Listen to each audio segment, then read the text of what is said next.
vivem da especulação imobiliária. Ninguém precisa trabalhar. Pior não é imobiliário, pior é um monte de dinheiro que não gera um pão. Essa é a grande questão do Brasil. Hoje... Mercado de ações, você está falando? Mercado de papel e mercado de dinheiro, de renda fixa e tal. Hoje não tem financiamento para nada que o povo precisa. Nada. Tudo especulação porque está acumulado... É a pior concentração do mundo. Hoje no Brasil, 5 pessoas. 5. As pessoas às vezes pensam que é exagero. A Forbes... 5 pessoas no Brasil têm a fortuna equivalente às posses de 100 milhões de brasileiros. A Forbes, desse mês, ela colocou o patrimônio dos 206 bilionários instalados no Brasil. Instalados no Brasil, que elevaram o patrimônio de 2012 para 2019 de 350 bi de bola para 1,3 trilhões. Então, o que está acontecendo no Brasil é o seguinte: o povo, a classe média e o povo que pobre perdeu 8% de renda nesse período agora. E os ricos cresceram 14% da sua renda. Então, Robin Hood às avessas. Nós estamos todo tempo tirando do pobre e agora, despudoradamente, o Bolsonaro meteu um imposto, um tributo de 7,5% sobre o seguro-desemprego. Então, o cara está no limite final do desastre econômico, 7%. Vai por 7,5%. E aí você não cobra, por exemplo, lucros e dividendos das grandes corporações que o mundo inteiro cobra. O que são lucros e dividendos? É assim, a empresa, um banco Itaú. O Banco Itaú faz as transações e ganha no juro do governo, ganha não sei o quê, ganha nas tarifas, ganha na exploração do cheque especial mais vergonhoso do mundo.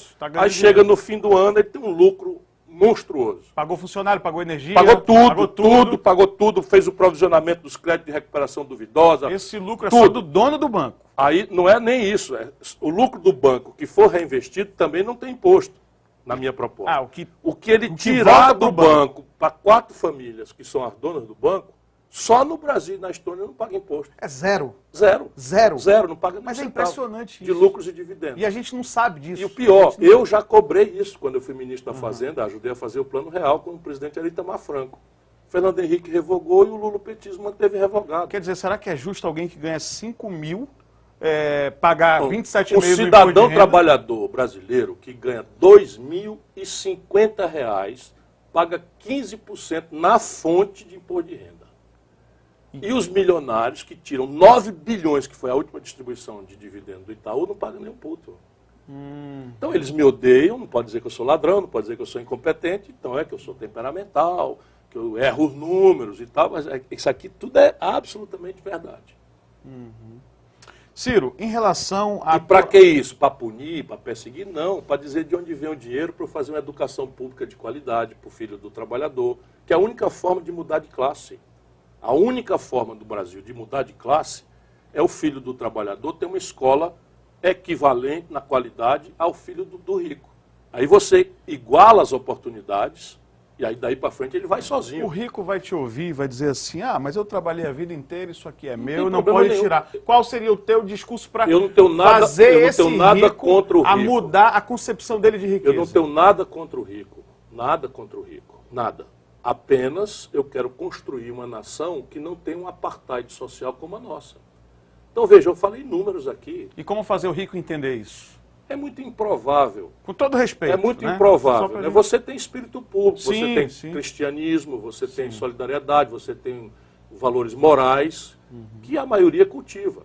Mas aí tem uma parte da elite brasileira que botou uma pedra no lugar do coração e quer que o povo se lixe. Eles não têm nem sequer noção de nação, de país. O sonho deles é ter uma mansão em Miami. Um jatinho financiado de preferência com dinheiro do povo, como o Huck tem, o Bolsonaro não, o Dória tem, o velho da Havan tem. O Brasil financiando com juro pago pelo povo, o jatinho. As pessoas pensam que é exagero meu, e eu digo nomes e tal. Presidente, eu estou sem mandato e sou empresário aqui em Manaus. Estou mudando de ramo e fui ao BASA recentemente. Olha, eu preciso de um recurso. Esse recurso vai ser aprovado para mim, provavelmente, para eu pagar em 12 anos. FNO? FNO, juros de 4, menos que a Selic. Um pouco menos que a Selic. Eu fiquei até impressionado com isso. Por quê? Porque o custo de captação do FNO é zero, porque é uma vinculação constitucional que eu restabeleci. Estava tudo congelado. Aí, diante disso, na medida em que eu tenho que pagar por 12 anos esse valor que eu devo receber para financiar um negócio, e eu vejo um risco que a Zona Franca corre com essas duas reformas tributárias, propostas de emenda constitucional de tributação no Congresso, eu começo a me preocupar porque o público que eu vou atender, boa parte, está alocado no Distrito Industrial. E eu já fico preocupado se eu devo pegar esse financiamento ou não, assim como inúmeros comerciantes e empresários. Então, qual a tua opinião sobre essa reforma tributária e como ela pode ferir ou ajudar nós que moramos aqui em Manaus? Nós precisamos discutir uma reforma tributária. É um consenso, mas é um consenso apenas na negação. Então, o sistema tributário brasileiro não presta porque não financia devidamente o setor público. Quem usa a saúde sabe, quem usa a segurança pública sabe que nós não estamos financiando devidamente. O INPA, por exemplo, está definhando de ter 1.200 funcionários, hoje não tem 500 funcionários, nós fomos visitar lá para ver essas coisas. Então, tudo está definhando no Brasil porque não há um financiamento eficaz, nem da saúde, nem da educação, nem da ciência e tecnologia, nem de nada da infraestrutura do país. Ela é uma cunha tributária muito perversa para a competição de certos setores. Muita burocracia, muito buraco, uma legislação incompreensível. O imposto mais importante sobre vendas é um ICMS, na verdade tem uma legislação por cada estado, mas ele é um setor em que as mercadorias passeiam e vão caindo em contradições interestaduais, crédito na origem, enfim, é uma zorra completa. Então, não financia-se devidamente o Estado, atrapalha a competitividade da economia brasileira, e é extremamente injusto, porque cobra muito mais dos mais pobres e muito menos dos mais ricos. Uhum. As pessoas não sabem, mas quando uma diarista entra no ônibus e fala com a patroa num celular pré-pago, quase 40% do que ela pagou é imposto. Do que ela pagou no celular? Do que ela pagou para botar carga no celular. Para botar carga. Ou se for não pós-paga, a mesma coisa. Tá. Então, sim, quando sim. O cara... Tributo da telefonia, isso, né? o trabalhador chega em casa esfolado... Energia elétrica também. Né? Esfolado, liga ali a luz e liga a televisão, lá se vai mais quase 35% de imposto. De maneira que entre os pobres e a classe média, a carga tributária relativa chega quase a 45%. E entre os ricos não chega a 6%. Percebe? Então, chocante. Aí você tem as razões pelas quais o Brasil precisa abrir um debate sobre reforma tributária. Porém, o que o empresariado quer é diminuir os impostos, ponto. Do ponto de vista deles, tudo certo. O que os governantes querem é aumentar a arrecadação e, do ponto de vista deles, está tudo certo. Do ponto de vista da justiça fiscal, a gente precisa apoiar quem não está sabendo sequer do debate, sim, porque não sabe nem que paga esta aberração, e ferir aqueles. Só que aqueles que a gente quer ferir, que são os grandes, os poderosos, sabem de tudo. Sabem de tudo. E se movimentam contra, sem dizer por que estão contra. Você acha que... E aí então, veja, nesse momento, esse debate está com esse defeito. As propostas que estão tramitando hoje, falta do governo, elas não podem ser chamadas de reforma tributária.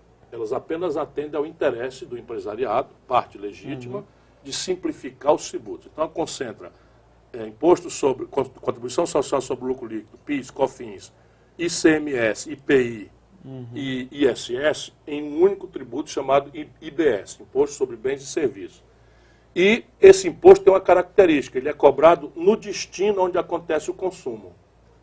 Qual é o problema? Todos os incentivos fiscais da Zona Franca, do Polo Industrial de Manaus, tem como base de incidência da renúncia fiscal do incentivo o tributo cobrado na origem. Então, se eu mudo a lógica para cobrar no destino, eu mato a Zona Franca. E isso, o político da Amazônia precisa ter lucidez para isso, para entrar nesse debate. E se associar com os nordestinos, que não temos uma Zona Franca, mas temos uma política industrial, pelo menos o Ceará, muito agressiva de atração de investimento. Pernambuco tem, Bahia tem, e também acaba. Um professor da Unicamp chamado Ladislau Dobel, conheço bem. Ele alega que os políticos já não governam mais, que quem governa é o sistema financeiro, os intermediários. Você concorda com isso? Sem nenhuma dúvida. Hoje, no essencial, quem manda no Brasil não é o poder político eleito pelo povo. Mas os políticos têm um papel indeclinável, é que eles recebem o voto e são testa de ferro e tomam as decisões. Vamos tomar um exemplo aqui do Bolsonaro, com história. Nada de ser emoção, nem ódio, nem rancor, não tenho nenhum. Fui colega do Bolsonaro, mas trabalhamos juntos 4 anos como deputado federal, fomos colegas lá, né? E conversarmos cordialmente, então não tenho nenhum problema com o Bolsonaro pessoal. Mas veja, o Bolsonaro votou contra todas as propostas de reforma tributária desde a década de 90 até agora. Todas. Na campanha presidencial, ele votou contra a reforma que o Michel Temer propôs e disse que era um crime você cobrar idade mínima de 65 anos para as pessoas. No dia seguinte, vai para o poder e faz exatamente o oposto do que falou. O Bolsonaro considerou, oralmente, quem duvidar do que eu estou falando, entra na internet, Bolsonaro é Eletrobras. Bolsonaro disse, é um crime, não pode privatizar o setor elétrico, privatizar o setor elétrico, vai entregar para os chineses, etc, etc, etc. O Bolsonaro agora botou a Eletrobras para vender. Então, por quê? Porque o setor financeiro quer essa mamata, para comprar a preço de nada, de banana podre, ativos para vender. E o capital estrangeiro também quer isso. E, infelizmente, quem está mandando no Brasil e desmandando são essa gente. A quem beneficia o dólar alto? A 4,21 aproximadamente. O dólar alto beneficia os exportadores, que vão ter mais reais pelo mesmo dólar que vão receber. Fica simples de entender. Se eu exportava $1 de boi, de trigo, de soja, eu tinha R$ 3,75 pelo dólar que eu exportei. Agora eu vou receber R$ 4,20, 22, 25, 27 centavos, 30 centavos, 4,30 por cada dólar. Então quem ganha são os exportadores. Mas basicamente isso não seria necessariamente mal. Basicamente ganha nesse momento agora o especulador. Aquele que apostou contra o real e o governo deu a ele um negócio que chama swap cambial. Por isso que a gente precisa ajudar o povo a entender. Como é que o nosso povo vai entender? Basicamente, o swap cambial é uma canalice que é assim. O empresário diz, o especulador financeiro diz, o real vai valer R$ em outubro, em novembro. Aí o governo diz, não, vai valer R$ 3,50. Aí o camarada diz, não, vai valer 4. Aí o governo, está duvidando? Está aqui o seguro, que chama swap cambial, está aqui. Se passar para 4, eu te pago. E aí eles mesmos especulam e puxam. E qual o sentido disso, gente? Ganhar dinheiro no curto prazo, em cima das costas do povo. É isso que está acontecendo no nosso país. E o pior é que isso aconteceu durante todos os anos do Fernando Henrique, do Lula, do Temer e agora do Bolsonaro. Ciro, a gente já está chegando ao final aqui do nosso programa, passa rápido, né? Eu não sei se eu te falei, mas esse Veja Bem é uma alusão ao Repare Bem que tu criou e boa parte das tuas ideias a gente tenta aqui fazer semelhante, né? A gente não consegue fazer igual, mas semelhante a gente tenta. Quem são seus ídolos? Olha, eu tenho ídolos, né, na história. Eu não costumo cultivar. Na política, é muito bom que a gente não se apaixone por político. Sabe, um povo inteligente, maduro, ele tem respeito, ele tem carinho, ele tem afeição, mas apaixonado por político não é um povo sadio, não é um povo maduro. Porque os políticos, eles são muita consequência desse entrechoque de forças e eles estão todos obrigados a uma certa retórica simpática e todo mundo quer agradar para ter o voto, é normal isso, é humano. Mas no Brasil isso passou da conta, isso virou mentira mesmo, demagogia rasteira e corrupção e privilégio. Então, eu não cultivo ídolos vivos. Mas assim, se você disser quem é um político inspirador para você, é um inglês chamado Winston Churchill. Por quê? Repare. O Winston Churchill era um político no parlamento britânico. E ele dizia, esse Hitler aí na Alemanha, esse Hitler aí vai criar um problema para a humanidade. No comecinho do Hitler. Aí tu me dizia, cala a boca, criador de caso, temperamental, e não sei o que, não pode. O cara, esse Hitler aí vai dar problema, esse Hitler vai dar problema. E aí o regime inglês foi engolindo, e o francês, e os países, enfim, foram engolindo as maluquices do Hitler, que estava preparando o grande genocídio. Deixando passar. E o Churchill vai dar merda, vai dar problema, esse cara não sei o que e tal. O Chamberlain, que o antecedeu como primeiro-ministro, fez um acordo com Hitler. E aí o Churchill enlouqueceu. Foi talvez o único cara proibido de falar na BBC de Londres. Criador de caso, inábil e tal. E ele vendo na frente, sofrendo porque estava vendo na frente aquilo. Não deu outro. O Hitler traiu todo o acordo, envolveu o mundo na pior convulsão bélica, né, que morreram quase 40 milhões de pessoas diretamente ou indiretamente, e chamaram o Churchill. E olha, veja como a vida é. Chamaram o Churchill, ele administrou sozinho a resistência ao Hitler. A Espanha já estava com um fascista, que era o generalíssimo Franco, Portugal com um fascista, que era o Salazar, a Itália com um fascista, que era o Mussolini, a França capitulou vergonhosamente no primeiro momento, botou lá um governo títere em Vichy, com o general Pétain. Os países, enfim, Países Baixos se renderam rapidamente na primeira escaramuça, a Inglaterra ficou sozinha. E o Churchill resistindo sozinho, pesadamente bombardeado a Londres, e tinha um abrigo para ele e ia para a rua. As bombas caindo e ele ia para a rua. Ele te inspirou também, né? Não, ele me inspira muito, porque é um homem dedicado à causa do povo. Agora veja como a vida é. Ganhou a guerra, e na primeira eleição que aconteceu, na sequência dessa vitória extraordinária para a humanidade, perdeu a eleição. Portanto, perder a eleição também é uma coisa muito digna e honrosa. Que maravilha ouvir isso. Signo de Escorpião. Tem muito político com signo de Escorpião que eu conheço. Tu acredita nessa coisa de signo? Não. Eu acredito muito, assim, eu tenho uma formação cristã e eu acredito muito na lição, no testemunho de Jesus.